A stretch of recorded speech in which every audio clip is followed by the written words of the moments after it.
Muy buenas noches, amables televidentes que nos sintonizan todos los miércoles, como de costumbre ya, a las 9 de la noche, por aquí, por tu Canal 3 Televiaducto.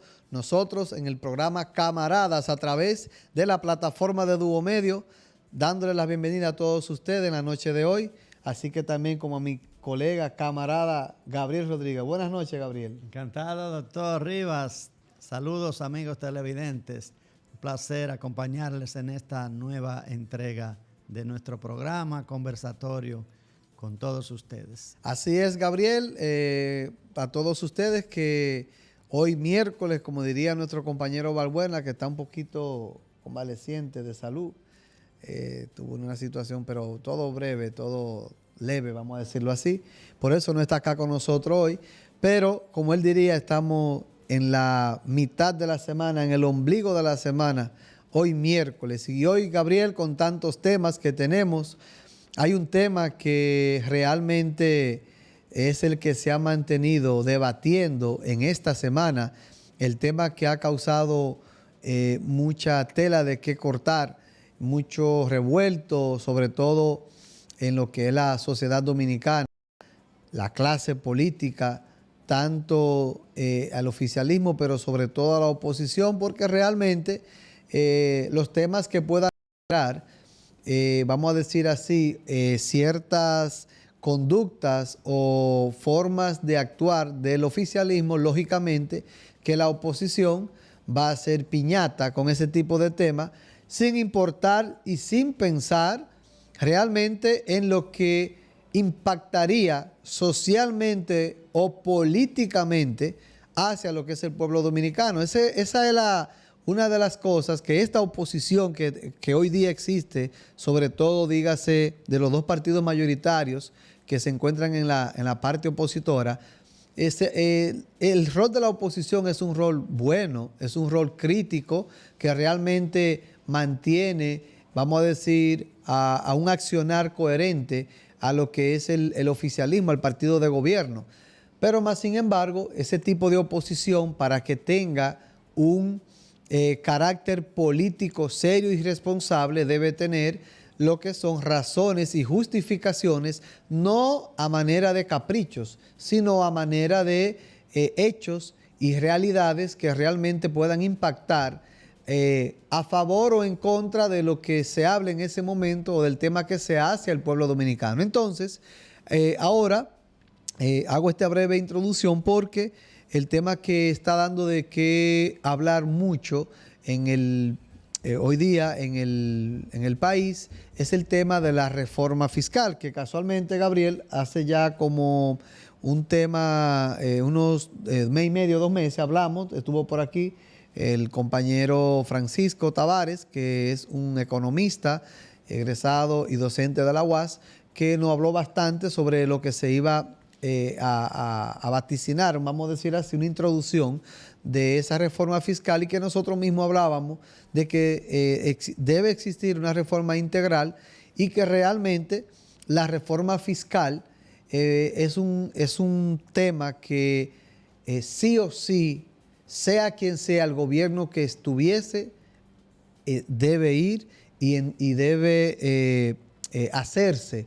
Ahora bien, lo que conlleva las críticas tanto de la oposición como de la ciudadanía, que realmente ni le interesa ni tiene que ver directamente con política, es que el tema, la llaga que tiene el gobierno es que, si bien se demanda por las diferentes razones, sobre todo las dos principales razones que ellos tipifican en esa reforma fiscal, que la primera es, Gabriel, que se deba tener un buen rendimiento de lo que son una eficientización de los recursos que conlleva una disminución del gasto público, pero que a la vez se optimicen los recursos en las diferentes áreas débiles de nuestro país, sobre todo en uno de los pilares como es la educación, como es la salud, la seguridad ciudadana, y que una de las formas de poder captar recursos que no sea a través de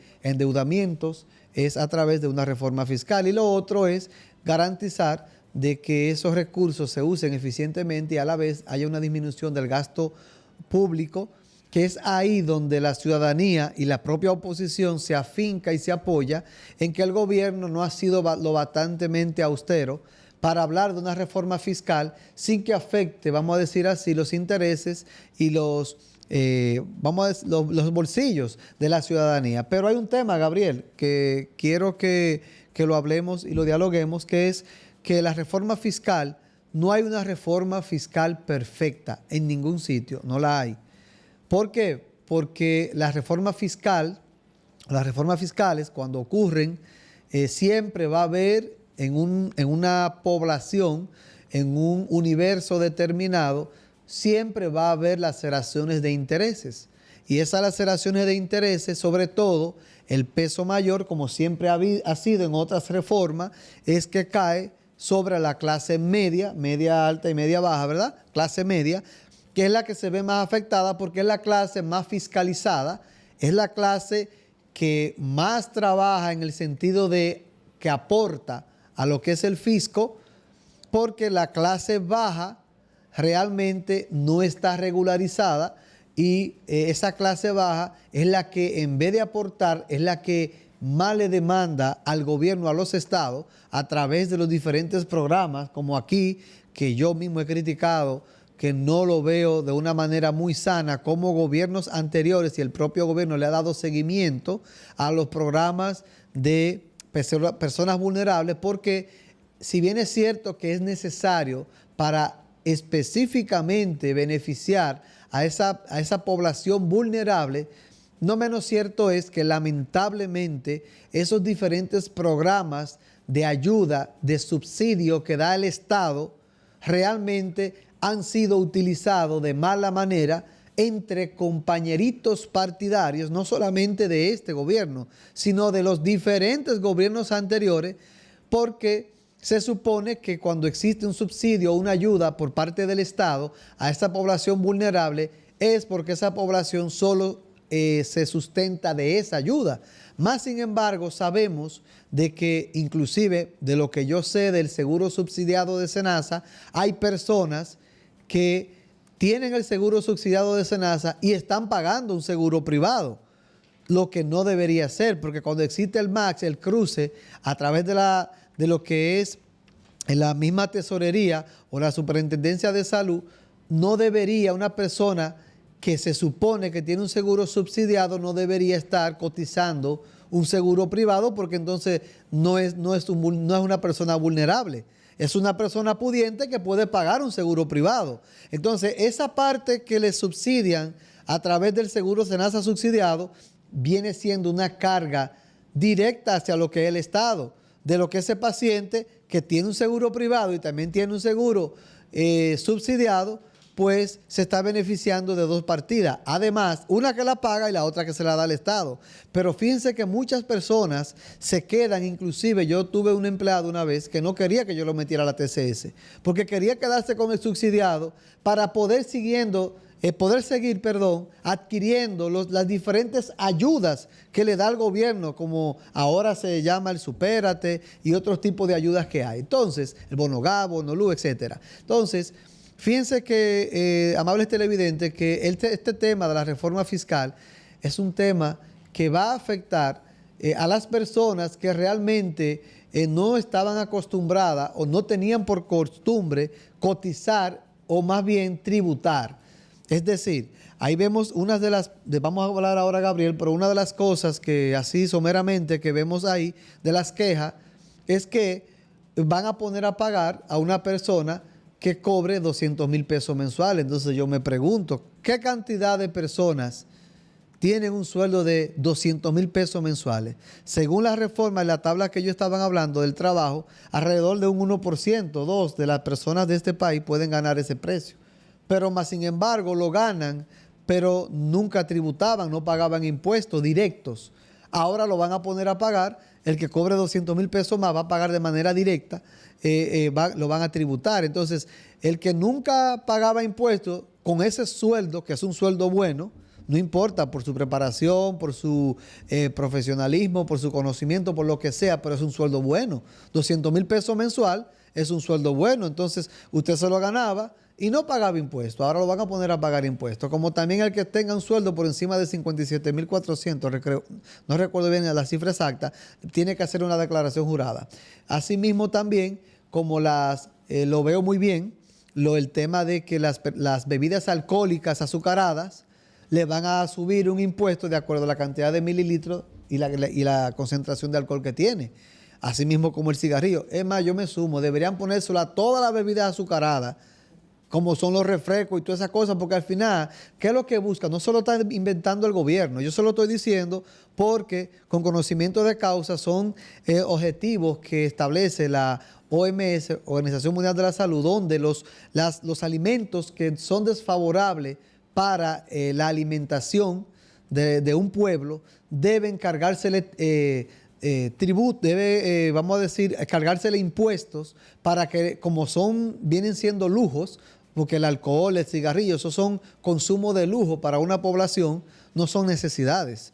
Entonces, la misma OMS incita a que se le deben tributar impuestos. ¿Por qué? Porque esos son los productos que a la corta o a la larga le harán daño a la población. Entonces, si esos productos le hacen daño a la población, al final, ¿quién carga con esa carga? Paga la redundancia, es el Estado, a través del sistema de salud, a través de lo que es el propio sistema de salud pública, etcétera. Entonces, son de las cosas que vamos a profundizar ahora para hablar de las diferentes perspectivas. Gabriel tiene su perspectiva, yo tengo mi perspectiva, nuestra visión. Aquí nosotros igual respetamos también las de ustedes, pero simplemente estamos tratando de hacer un preámbulo del por qué las personas, sin politizar el tema, promueven muchas veces como papagayos las cosas sin analizar y sin profundizar de lo que se trata este tema. Dime, Gabriel, ¿qué tú crees de eso? Sí, doctor, amigos televidentes, yo tengo dos preocupaciones. Esta semana ha comenzado con gran revuelo. Por un lado está la Asamblea Nacional reunida, es decir, senadores y diputados conociendo el proyecto de reforma constitucional. Y ahora, en el día de antes de ayer, pues el presidente anunció el sometimiento a las cámaras legislativas del paquete fiscal, llámese reforma tributaria o ley de modernización fiscal, algo así le están llamando.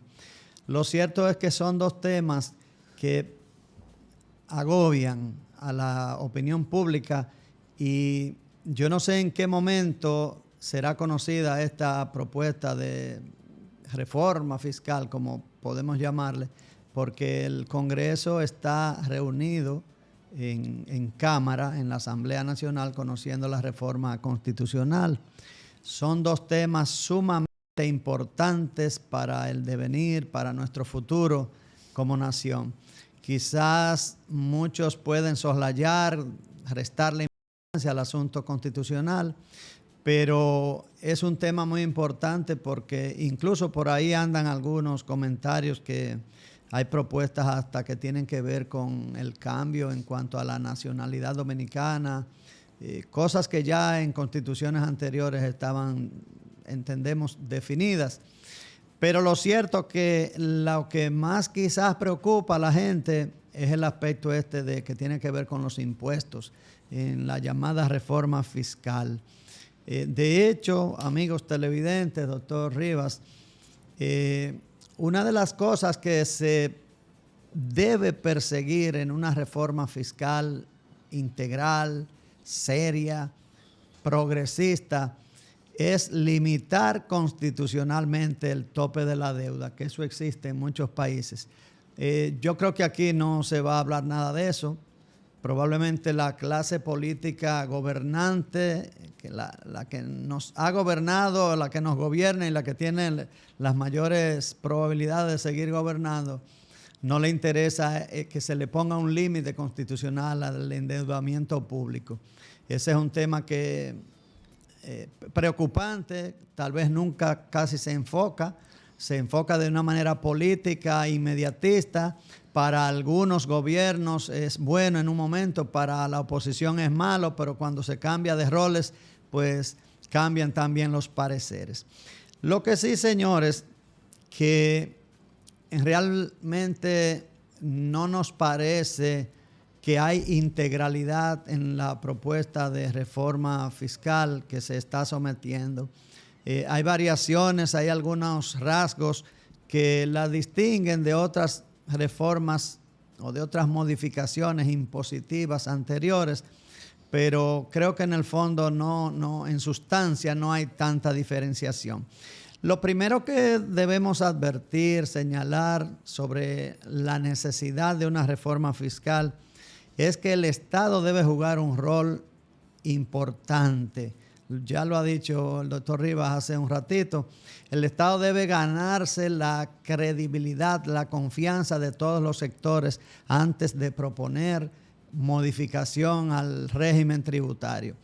El Estado debe transparentar sus inversiones y sus gastos, eliminando, sancionando toda forma posible de corrupción.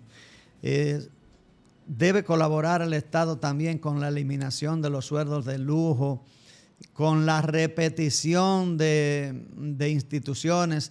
Aquí en días pasados se propuso, y eso habrá de ser conocido, me imagino, por el Congreso Nacional, la fusión del Ministerio de Educación con el de Ciencia y Tecnología. Con el MESID. Con el MESID, sí, así es. Pero no solo se refiere a eso, sino a una serie, aquí se han detectado alrededor de 50 instituciones duplicadas o que no se sabe realmente qué hacen. Que un punto de la reforma habla específicamente de eso, de la fusión de tres ministerios, dos o tres ministerios, así mismo como también otras instituciones, Gabriel. Entonces, son de las cosas que, porque dentro de la reforma, lo que tú hablabas de la modernización fiscal, ese es un punto también que está dentro de la reforma, y también con lo que tú hablabas, pero caemos en el punto de que la población necesita esa confianza, como tú hablabas, de que realmente me van a tributar, me van a fiscalizar, pero realmente yo me siento conforme porque sé que mañana me van a remunerar o me van a dar calidad en ciertos servicios, dígase vialidad, dígase educación, dígase salud, etcétera. Y por esa razón nos sentimos cómodos de que nos fiscalicen y que con gusto voy a hacer ese pago. Más sin embargo, pasa lo contrario. Entonces ahí es donde el gobierno tiene que evitar caer al sesgo y de una manera, vamos a decir, autoritaria y responsable, saber que lo que se va a hacer para pensar en el futuro y en un bienestar, Mire, un buen porvenir, doctor, para el país. Yo, en lo particular, no quiero ser demasiado agresivo en este comentario.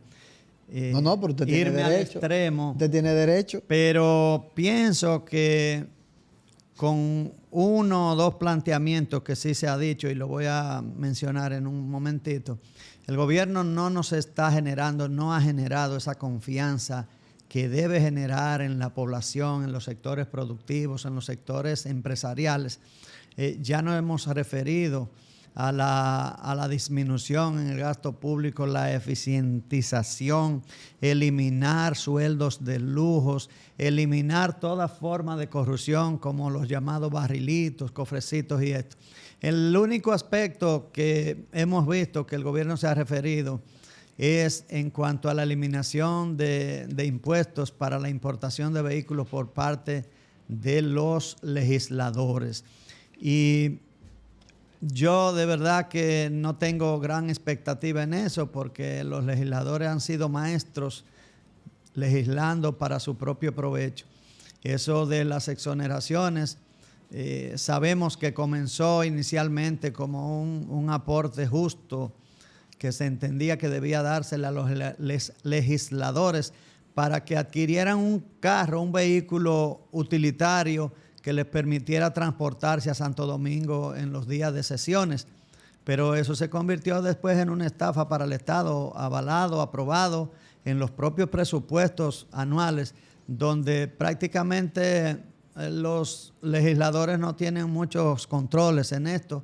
Y hemos visto en años recientes que los legisladores pues se dedican a aprovechar varias exoneraciones que les corresponden al año, cada 2 años, para traer vehículos de lujo que ni siquiera los usan, sino que venden esos derechos al público.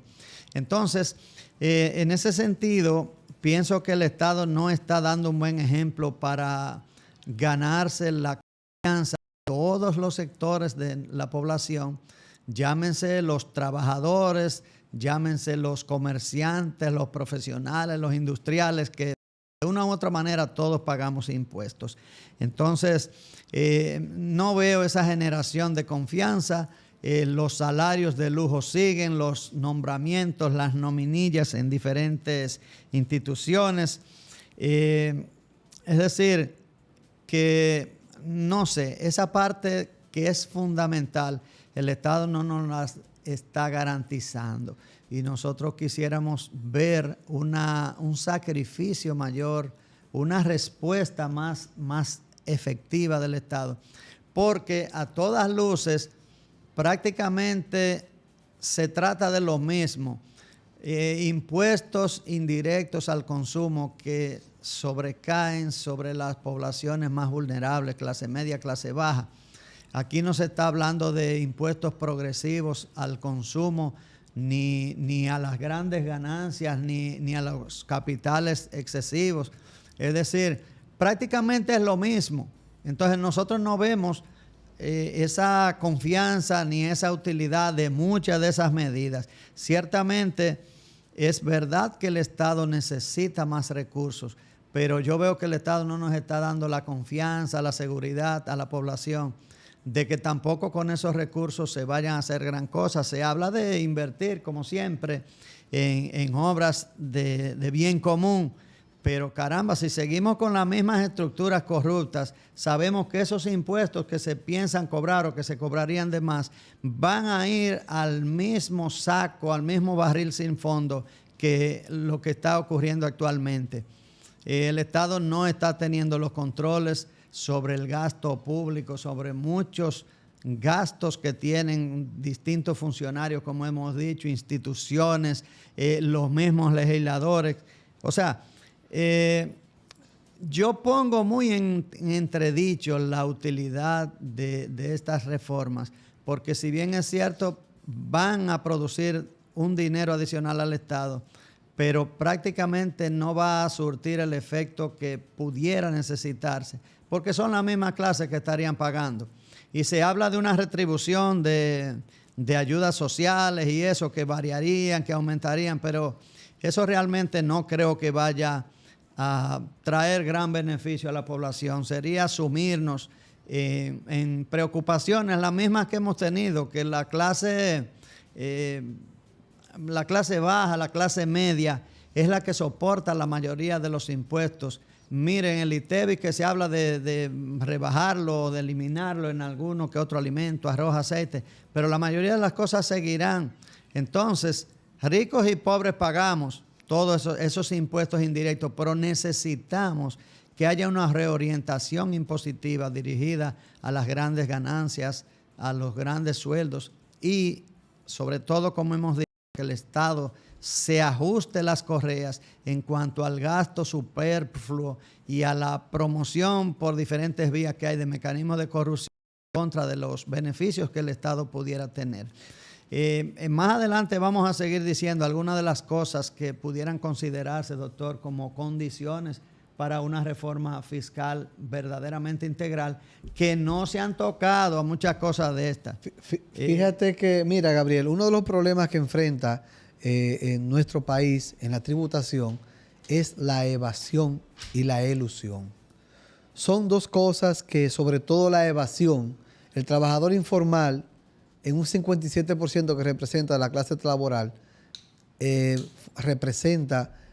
una fuga tributaria muy importante para lo que es el Estado. Entonces, desde ese punto de vista, yo entiendo que esa modernización, la propuesta de modernización fiscal que el Estado promueve, realmente, desde mi parecer, Gabriel, promueve lo que son, aporta elementos de progresividad, ya que, por ejemplo, va a eliminar el anticipo a personas físicas y a las microempresas y le va a regular lo que es ese anticipo en reducirlo a un 40% a las pequeñas empresas 30% a las medianas empresas. Entonces son de las cosas que también tenemos que verlo de la manera de cómo aportaría esta reforma. Como también, por ejemplo, sabemos que el IPI, que es el impuesto a la propiedad privada, este tipo de impuesto, fíjate que ahora se tipificaría una tributación de las viviendas que cuesten 5 millones de pesos. Pero si mucha gente dice, pero cualquiera vive en una vivienda de 5 millones de pesos. No, no cualquiera. No cualquiera vive en una vivienda de 5 millones de pesos. Entonces, eso va a robustecer lo que es el poder recaudatorio, el cual es bajísimo en el país, cuando se tipifique ese tipo de vivienda para que paguen un tipo de impuesto, como también la creación del 27% de la tasa marginal de lo que son los impuestos sobre la renta en la personas físicas, que eso va a añadir una progresividad también, va a aumentar lo que es el impuesto y va a indexar anualmente una afectación de un solo 1% a los perceptores de ingresos superiores a los 200,000 pesos, como habíamos hablado.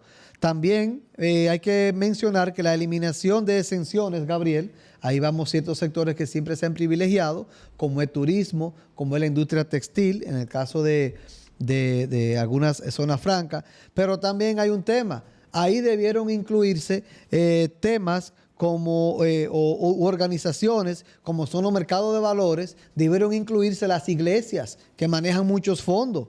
Ahí también debieron incluirse lo que son combustibles de sectores de importación de vehículos usados y nuevos, o sea, ciertas agencias o empresas que se encargan a temas de importación. También vemos que la ampliación del IVA, que es un impuesto que ahora se va a llamar así, a los productos básicos se le va a quitar, pero se le va a añadir a lo que son los productos que se consumen de lujo.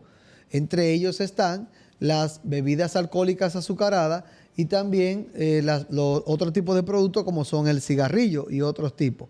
También vemos que hay que tomar en cuenta que hay personas que no tributaban y es ahí donde tiene el mayor daño que tiene a la ciudadanía, es que las personas que no tributaban por una u otra razón, ya sea porque no caían en un régimen o porque no existía dentro de la tributación una tipificación de esa persona poder tributar, ya ahora lo va a hacer. Es ahí donde una de las aristas que tiene este problema, Gabriel, la ciudadanía le afecta, es que el que no pagaba y ahora tiene que pagar, aunque sea una minoría, porque hay que tener algo claro, señores. La gente cree que cuando le hablan de impuestos es que lo van a dejar sin nada mensualmente y que son unos impuestos que van a defalcar totalmente a que ya usted no va a poder comer, que ya usted no se va a poder beber un trago, que ya usted no va a poder hacer nada de ocio. No, señor, las cosas no son así, porque va a ser en base a eso es relativo, el impuesto va a ser relativo en base al costo del producto, en caso de los productos. Y lo otro es en base, usted va a pagar IPI en base a lo que usted tiene. Y el que, como decía la sociedad, lo hemos dicho, el que tiene mucho, que pague mucho. Y lo otro que molesta es... Pero doctor, discúlpeme, precisamente una de las partes que yo he criticado en mis palabras anteriores es que no luce, salvo excepciones, ¿verdad? Bueno, por eso te la no mencioné luce alguna. la progresividad en el cobro de impuestos, la progresividad significa eso, que los sectores que más tienen, que más ganancias generan por los capitales y esas cosas, pues que paguen más. Pero el diseño que hay ahora mismo en su casi totalidad es para seguir gravando a los sectores de menos ingresos y haciendo impuestos indirectos como con el ITEVI y esas cosas. Nos estamos quedando cortos también en el tema de revisiones, de exenciones. Nada más vi lo relativo a la industria del cine y la industria textil y turismo. Y turismo. Sí. Pero pudieran haber otras. Mira, aquí hay una gran empresa de comunicaciones que yo desconozco si ha habido alguna modificación, pero desde que esa empresa llegó al país, alrededor de 1930 y algo, ha tenido todos sus materiales de importación para uso exonerados. y eso ha sido objeto de grandes críticas. Pero hay muchísimas otros renglones que el Estado pudiera revisar para transparentar y para que creamos que no se trata de buscar chivos expiatorios y sectores quizás que no tienen la manera de patalear, de negociar, sino que seamos justos como Estado, ¿verdad? Para que a todo aquel que haya que quitar la exoneración o reducírsela, se revise eso a fin de que esos recursos puedan ingresar a las arcas del Estado. Fíjate que realmente eso es lo que nosotros, a través de este programa ahora y este comentario, lo que queremos es enriquecer de que estamos claros de que la reforma fiscal afectará intereses, pero también hay que estar claro, y es que yo quiero que, por lo menos yo quiero que la ciudadanía entienda, la reforma fiscal se venía ya hablando desde el año pasado, antes de las elecciones, es una necesidad, no para el gobierno que está ahora porque es el PRM, no. Es una necesidad porque incluso son de las maneras que las naciones pueden captar recursos sin tener que tratar de intensificar el endeudamiento público. Entonces, eso hay mucha tela de que cortar, como hablamos al inicio. Vamos a dejarlo ahí. Quizá ahorita podemos poner un breve comentario y vamos a volver después de esta breve pausa.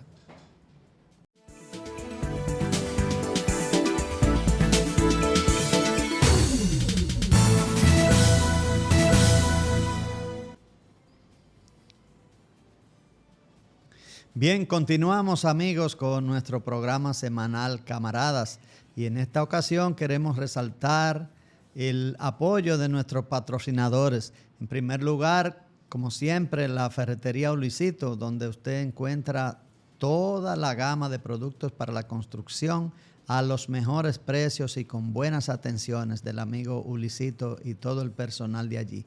También en nombre de la empresa NutriGroup o Animal Products, que produce las premezclas de Best Animal del compañero Ángel Balbuena. Toda esa gama de productos para la alimentación animal de cerdos y aves.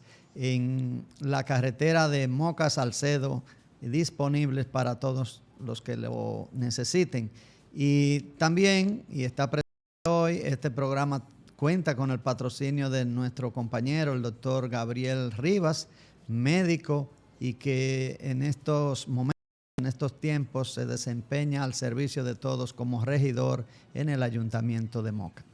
Así es, Gabriel, gracias. Entonces vamos a continuar con el programa y otro tema que tiene mucho calor en estos días ha sido, Gabriel, las deportaciones de haitianos o sobre todo haitianos, porque no hablamos de ciudadanos irregulares, de eso que se trata. Y realmente yo cuando vi la cifra la semana pasada de que el gobierno anunció que iba a deportar 10,000 haitianos en una semana, realmente pensé de una vez, así cerré los ojos y pensé en una cifra quizá muy ambiciosa, porque realmente, si bien es cierto que hay demasiados, y lo hemos dejado llegar, como ya hemos hablado aquí en este programa, en otros programas, pues no menos cierto es que el hacer eso de una manera u otra, fíjense que han caído las debilidades de esas fiscalizaciones que se han hecho sobre esos ciudadanos haitianos irregulares, y es que ni siquiera le permiten mostrar la documentación, simplemente lo ven con su mochila, ni siquiera lo han dejado sacar el pasaporte y para adentro. Otros que hay quejas de algunos dominicanos que lo han confundido, sobre todo en esa zona del este, y también se han quejado, como también vemos que este operativo está siendo manejado tanto por el Departamento de Migración, con la Dirección de Migración, como también está sirviendo de apoyo lo que es el Ejército Nacional. Entonces, hay un tema de que sí hay que sacarlo, tenemos que regularizarlo, para no decir sacarlo, hay que regularizarlo, pero yo entiendo que el gobierno ya es momento de que debe anunciar el plan de regularización de los ciudadanos haitianos que se quedarán en nuestro país de una manera laboral, como fíjense que en esa misma semana pasada los bananeros demandan unos 14,000 haitianos para poder mantener en producción esas fincas agrícolas productoras de banana. Asimismo, también lo ha externado lo que es el sector construcción, donde vimos en el día de ayer que ya en Santiago el sector construcción ha expresado de que se siente la debilidad en el avance de los trabajos de construcción en esa ciudad por la falta de mano de obra de los ciudadanos haitianos. Pero también asimismo vemos la falta que hacen muchos de esos ciudadanos, sobre todo en lo que es el desempeño agrícola en nuestro país. Y es ahí donde cuenta esos 3 puntos, por mencionar, esos 3 ejemplos, perdón. Realmente ya el gobierno a esta altura se inició la semana pasada esa deportación masiva de ciudadanos irregulares, tiene ya que conjuntamente que se mezcle, no importa con el tema de la Constitución, de la reforma constitucional, no importa que se mezcle con la reforma fiscal, es que también tenemos que ofrecer de qué manera ya nosotros los ciudadanos deberíamos saber qué plan va a utilizar el gobierno para regularizar esos haitianos fuera de el protocolo que tiene que hacerse a través de las embajadas. Entonces, ¿por qué? Porque si queremos regularizar a tiempo, sin que afecte los diferentes sectores que dependen de la mano de obra extranjera, dígase haitiana específicamente, tenemos que proteger esos sectores. Con eso no quiero decir que tenemos que dejar que esos ciudadanos continúen de manera irregular e ilegal en nuestro país. No, señor. Lo que sí promuevo es que ya el gobierno, conjuntamente con las diferentes asociaciones, los diferentes representantes de esos sectores, ya tienen que ir buscando una medida, aunque sea específica o especial, para que los patrones o las diferentes empresas paguen lo que tengan que pagar en referente a impuestos o la documentación o los trámites necesarios para que esos ciudadanos dominicanos se responsabilicen de empleados o de la demanda de mano de obra que necesiten extranjera, y de esa manera van ayudando al Estado a colaborar en la tributación por esos ciudadanos extranjeros para que se queden temporalmente desempeñando algún trabajo, y de esa manera se va organizando lo que sería la propia, vamos a decir, irregularidades de esas personas, de esos extranjeros que están de manera ilegal en nuestro país. Es una opinión personal, lo dije la otra semana. Entiendo que para que esto funcione y permanezca y no se vea como un atropello, como ya muchos sectores internacionales hablan de que Dominicana está siendo abusiva en la forma como está haciendo ese tipo de deportaciones, es que nosotros como dominicanos, el gobierno tiene que cuidarse y tiene que ofertar de qué manera vamos a colaborar los dominicanos para que puedan regularizar de una manera específica estos ciudadanos extranjeros que realmente desempeñan una función, vamos a decir, vital, sobre todo en lo que es la producción y el desarrollo agrícola, agropecuario y también en el sector construcción aquí en el país. ¿Qué te parece, Gabriel? Sí, siempre hemos dicho, doctor, amigos televidentes, que ese es un tema realmente de mucha preocupación. Es un tema que envuelve el nacionalismo, el patriotismo, que envuelve asuntos humanos, cristianos, porque no hay que dudar, para nadie es un secreto, de la extrema situación de pobreza que vive el pueblo haitiano. La semana pasada nosotros expusimos un dato que leímos, escuchamos en la prensa, de que la FAO había declarado a Haití en estado crítico de hambruna, que 1 de cada 2 habitantes de Haití padecían hambre aguda.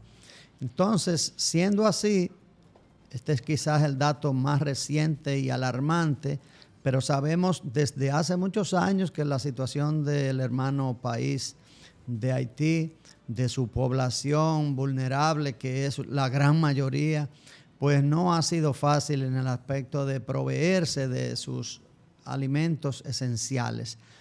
tiene mucho que ver con el devenir histórico de esa nación. No se han preocupado por establecer mecanismos de producción de alimentos, dependen de las importaciones, dependen de las donaciones. Y eso es un caso sumamente preocupante. Se trata de hambre, de necesidad, de subsistencia, y por eso nosotros vamos a tener esa presión de esa inmigración haitiana, sobre todo, ¿verdad? De la de Haití, que más hablamos, que es la que más nos preocupa, es la que tenemos ahí más sobre el cuello, porque ellos van a tener esa presión de subsistir y nosotros somos los que le quedamos aquí cerquita. Y gracias a Dios tenemos muchas necesidades como país, no estamos bollantes, no tenemos una producción de alimentos que nos permita exportar mucho, apenas nos da para lo que consumimos y quizás en muchos renglones tampoco nos da y hay que importarla. Pero los haitianos tienen menos y ellos van a tener siempre la mira sobre nuestro territorio, que es lo que se ha dado siempre, y si no ponemos los controles, las correcciones, pues va a seguir siendo así. Es un asunto de subsistencia. Ahora bien, la parte que nosotros tenemos que advertir, reclamar, esperar del Estado dominicano, del gobierno, es que pueda cuidar nuestras fronteras y que no permita esos entramados de corrupción, de tráfico, donde se envuelven funcionarios consulares, militares y civiles también en ese tráfico que produce mucho dinero, parece, porque si no ha sido posible pararlo de una manera legal, porque prácticamente cuando nuestras autoridades permiten el paso, sea con un visado correcto o dejándole pasar, haciéndosele de la vista gorda, pues prácticamente es un paso casi legal de esa forma también. Ya entiendo que muy pocos se aventuran a cruzar por los montes como antes, pero sigue, Gabriel, todo. pero sigue. Exactamente. Sigue, porque yo incluso supe en esta misma semana de una persona que fue detenida, de un nacional haitiano, y casualmente llama a un conocido para que le envíe dinero para que lo dejen salir. Entonces, si él está pidiendo que le envíen dinero, ¿por qué lo está pidiendo? Es porque todavía, quizá no se haga tan claro y tan evidente entre todos, pero todavía, como lo hablamos una vez, existe un tráfico. Miren, como dicen, cuando la migración detiene en las calles y lo monta en el camión, desde ahí hasta llegar a la fortaleza, ya sea si es en Santiago, en la Valerio, generalmente que lo llevan, de ahí o de aquí mismo en Moca, lo llevan ahí a la fortaleza. Entonces, de ahí hasta llegar a Jaina, entonces ya van 2 puentes. Y es ahí donde todavía existe el tráfico. Ya cuando llegan a Jaina, que la cosa es difícil, porque ya ahí están registrados, están enumerados y están ya listos para ser deportados a su país a través de los medios específicos. Pero hasta que no estén registrados y estén enumerados en migración, esos ciudadanos haitianos que son detenidos tienen la facilidad de que, si tienen los recursos, poder escapar, Gabriel. Pueden evadir la camiona. Sí, Mire, sí. Doctor, quiero referirme con la dispensa suya a la actualidad de la noticia, que es al operativo de deportación que se ha propuesto el gobierno de deportar 10,000 semanalmente. En otras ocasiones se han hecho intentos similares y surgen. Por eso te dije que eran muchos. Yo creo que eran muchos. 10,000 en una semana son muchos. Vamos a decir, depende de los recursos que tenga el gobierno. No importa, para hacer pero eso. son muchos. Ahora bien, la parte que debe preocuparnos es la forma en que se haga esto. Fíjense que siempre ha habido quejas de los diferentes grupos de derechos humanos y muchos grupos pro-haitianos que defienden los intereses de sus nacionales, de que es excesiva, violatoria a los derechos humanos la forma en cómo se está haciendo la deportación. Eso no es nuevo. Yo creo que el gobierno lo que tiene que darnos la confianza, dar la seguridad a nosotros como dominicanos, a los haitianos y a la comunidad internacional, de que esas deportaciones, esas actividades, la forma en que se hagan, se están haciendo cumpliendo con protocolos internacionales. Va a ser difícil lograr el reconocimiento de que esto sea así, porque desgraciadamente los haitianos tienen mucha simpatía a nivel internacional. Los organismos internacionales casi siempre tienden a defender la parte haitiana y casi nunca reconocen los esfuerzos que hace el gobierno dominicano por convivir, por colaborar con esa crisis humanitaria del pueblo haitiano. Entonces, en la actualidad de lo que se trata, yo no sé si por qué tiempo se podrá permanecer este mecanismo, estos dispositivos de deportación, que no tenemos que entrar en el fondo. Ya hemos dicho muchas veces, hay muchos ilegales. Algo tenemos que hacer. El gobierno ha entendido que puede hacerlo. Y lo que hay que esperar es que los mecanismos que se utilicen sean respetando los derechos humanos. No estamos viendo mucho de eso porque, como ha dicho el doctor Rivas, hay muchas denuncias ya de gente que lo agarran, no le dan oportunidades ni siquiera de buscar si tienen documentos, y de que hasta dominicanos han caído en la cárcel. Es que por la premura de querer vamos a decir, de detenerlos y de montarlos, porque es que, mira, ahora eso es lo peligroso de una cifra tan elevada, de determinarla. Porque es que no importa, lo importante es tirar, llevar. Entonces eso puede traer mucho problema, muchos vacíos, vamos a decir, hasta existenciales en ese tipo de conducta, porque no dan tiempo a que ni siquiera ese ciudadano, ellos no es verdad que esos militares van a perder tiempo revisando documentación cuando tienen 10, y cuando tienen 10 y son 6 militares, de ahí se le pueden escapar 4 o 5. Yo pienso, doctor, que el problema ha llegado y no debemos conformarnos con esa expectativa de 10,000. No, por eso te digo, fue debería mucho. ser sin prisa. Sin prisa, como debe ser, fiscalizarlo bien. Pero de manera fija, permanente. Claro. Y establecer otro tipo de mecanismo de evaluación. Mire, en las gráficas yo veo la gran parte de las personas que montan que son hombres. Señores, pero aquí una de las preocupaciones más grandes es que hay un reguero de mujeres haitianas que son las que están pariendo en su gran mayoría aquí, porque viven que tienen su pareja o que se casan, se unen aquí y andan en gran cantidad en las calles. Entonces, debe ponerse atención no solo a los hombres, sino también a las mujeres. Gabriel, yo te quería hacer una pregunta, te la voy a hacer aquí al aire. Entonces, si una ciudadana, eso me imagino que va a depender de la legalidad, del estatus de la madre, pero si una ciudadana haitiana tiene un hijo de un padre, de un hombre dominicano, y la ciudadana está ilegal, el niño no es declarado dominicano, pero si la ciudadana es legal, ¿se puede declarar dominicano? No entiendo eso. ¿Tú tienes algún conocimiento de eso?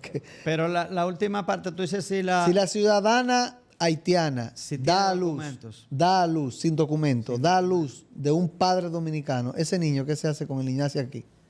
Bueno, es un tema...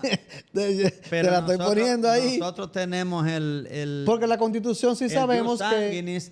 O sea, ese niño... en principio, legalmente, ¿qué es? Porque sabemos que los dos padres haitianos no tienen padre dominicano, tiene que reconocerse la ciudadanía dominicana. El tema porque de una madre ilegal, ahí es más complejo. Eso habría que chequear. Tú que eres abogado, por eso te la quise decir al aire, pero que es un tema, porque sí sabemos que los dos padres haitianos nace aquí, el niño no tiene nacionalidad dominicana. Eso estamos claros. Pero es un tema, mira, interesante, que sería bueno investigar por el tema de ese vamos a ponernos al tanto porque de la parte. Esa fusión, que de hecho se da en la práctica. Sí, por eso te lo digo, porque imagínate, eso es algo muy natural. Bueno, Gabriel, estamos terminando ya el programa. Antes de terminar, yo sí quiero qué lástima que nuestro camarada Balbuena no esté aquí, pero que era uno de los que más insistía y se quejaba, porque tenía toda la razón, como muchos ciudadanos mocanos, al momento de que se hablaba del tema de la basura. Pero ya yéndonos aquí al plano local, soy de los que también reconozco que no está resuelto, pero ya se está sintiendo, por lo menos en la ciudad como tal, la parte del desahogo, vamos a decir así, de estar fluyendo, vamos a decirlo, la recogida de basura, no está resuelto. Pero ha ido fluyendo con la nueva adquisición de los equipos a través de lo que es la nueva alcaldía, el ayuntamiento, de las diferentes maneras que lo ha hecho. Y por eso lo digo, lo traigo acá al tema, porque, vuelvo y repito, no se ha resuelto, pero ya se está trabajando y se está viendo cómo ha habido fluidez en lo que es la recogida de basura y la improvisación de los diferentes vertederos que las personas ya desesperadas y de una manera irresponsable, porque el que no quita el hecho, usted no tiene por qué tirar la basura a la calle si el camión no cruza. O sea, eso hay que estar claro. Entonces, yo le iba precisamente a comentar eso, de que hay esa impresión de que está mejorando. Sin embargo, en eso que usted se refirió, doctor, no se pueden crear unas expectativas tan grandes. Hay que trabajar. Por eso, no, falta mucho. Porque hay algunos puntos. Ayer hice un recorrido breve por la parte media y alta de la ciudad y hay acumulaciones. Esperamos que sí, que con esa inyección de nuevos equipos, pues que el programa de recogida surta efecto. Eso es lo que aspiramos todos, porque realmente queremos vivir en un pueblo limpio. Mire, doctor, y otra cosa que quiero sugerirle, porque ahorita hablábamos fuera de cámara de algunos proyectos que hay en cuanto a la direccionalidad en ciertas vías de tránsito. Que no nos desesperemos, ya viene, vamos a hacer una rueda de prensa desde el ayuntamiento. Pero yo lo que le quiero significar, porque yo sé que no están publicadas, está bajo estudio alguna de esas cosas. Sí, así es. Pero yo he insistido en que debemos coger el toro por los cuernos ya. Pareciera que vamos llegando. Y un aspecto fundamental, doctor, porque somos muchos los que tenemos vehículos, la señalización horizontal para hacer más eficiente el aprovechamiento al parquearse en las calles. Prácticamente todo el casco central del pueblo necesita de eso. Mira, Gabriel, realmente, y voy a aprovechar ahora, ya que, como decía, en el aire, fuera del aire estábamos hablando del tema, pero ya está prácticamente culminado algo que ya habíamos iniciado y habíamos hablado desde nuestra toma de posesión y nuestra designación como presidente de la Comisión de Tránsito del Ayuntamiento. Estamos ya finiquitando lo que es el plan de trabajo de cómo el Ayuntamiento, a través de la Dirección de Planeamiento Urbano, a través específicamente del área de vialidad, en conjunto ya con un asesor que tenemos en el ayuntamiento, un asesor vial capacitado, que lo va a conocer la ciudadanía pronto. Vamos a hacer una rueda de prensa donde vamos a explicar la temática, ese plan de trabajo. Conjuntamente, ahí va a participar la DGC, la policía, la gobernación, la sociedad civil, en los diferentes estamentos que puedan estar representando lo que es esa sociedad. En fin, vamos a explicar eso, y uno de los ejes que tenemos es específicamente la señalización horizontal con la identificación de parqueo, pero también con la identificación de donde no se puede parquear la persona. Asimismo también, como el Consejo a través de la comisión estará evaluando ciertos cambios de direcciones álgicos en la ciudad de Moca, donde ya por estudios y también por la frecuencia de cómo vivimos y nos trasladamos, se ven que hay que cambiar ciertas direcciones en el casco urbano, donde ya Moca no es la misma de antes en cuanto a población, sobrepoblación y lo que es la fluidez de los vehículos, tanto de 4 ruedas como de 2 ruedas, y también de 2 ejes en adelante, con el caso de los camiones. Entonces, ya eso lo vamos a adelantar, pero ya estamos culminando. Yo espero ya que esté listo, ojalá esté listo para la semana que viene o para la de arriba, pero eso lo vamos a explicar y vamos a hacerlo público. Así que, Gabriel, no sé si queda más que decir, habrían más temas, pero nos quedamos hablando mucho. Hay que desear suerte al ayuntamiento en estas iniciativas, y también tomar en cuenta que se pudieran tomar medidas que deben ser evaluadas y estudiadas, porque si hay que cambiar y buscar otras opciones, pues se haría. Mira, pero realmente, hay que educar también, realmente eso, la ciudadanía tiene que ser parte de eso. Pero eso lo vamos a ver luego. Así que muchísimas gracias a ustedes por la sintonía. Pasen todo muy buena noche. Y de verdad nos vemos la próxima semana y muchas gracias. Buenas noches.